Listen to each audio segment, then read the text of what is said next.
Lots of business leaders and venture capitalists talk about hiring for culture fit.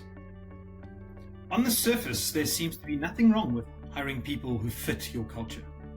The problem is that it's impossible to hire for culture fit. Let me explain why. Take a few seconds to think about this question. Can you accurately describe your company's culture? Most leaders, when asked that question, are honest and say no.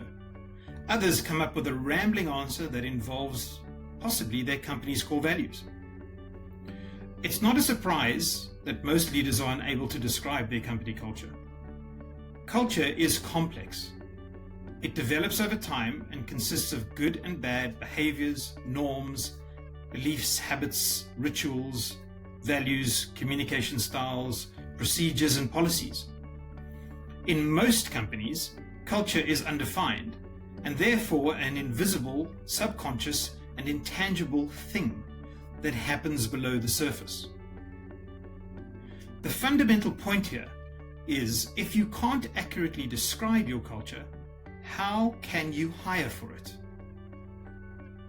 And if it's impossible to hire for culture fit, what are the leaders who claim to hire for culture fit actually doing? They're using their gut instinct. Many problems come to surface when leaders rely on gut instinct to make hiring decisions. Firstly, gut instinct is a feeling, and feelings are too inconsistent and unreliable to rely on to make important business decisions. Secondly, gut instinct is not shared. It's personal and is impacted by individual biases. So, by definition, gut instinct hiring is not scalable and not reliable. Hiring based on your gut instinct means that you're evaluating the feeling of whether you would get on with that person or not. You're inevitably going to end up hiring people like you. And that means that your team will most likely lack diversity. One more point that I'd like you to consider.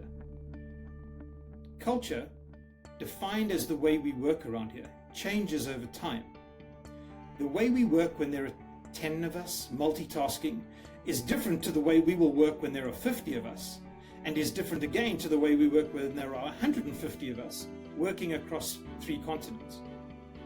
So culture changes over time, but if you can't accurately describe your culture, how will you know when to change the culture fit parameters as your business is growing and your culture is changing?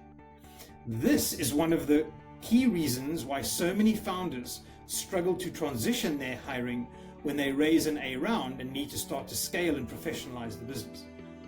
If it's impossible to hire for culture fit, what should you do to ensure that the people you hire are right for your company? I will answer that question in the next video. Or you can order my new book, which is on Amazon. It's called Own Your Culture: How to Define, Embed and Manage Your Company Culture. And it's available now. Have a great day. Stay safe. Thanks. I look forward to you joining in the next video.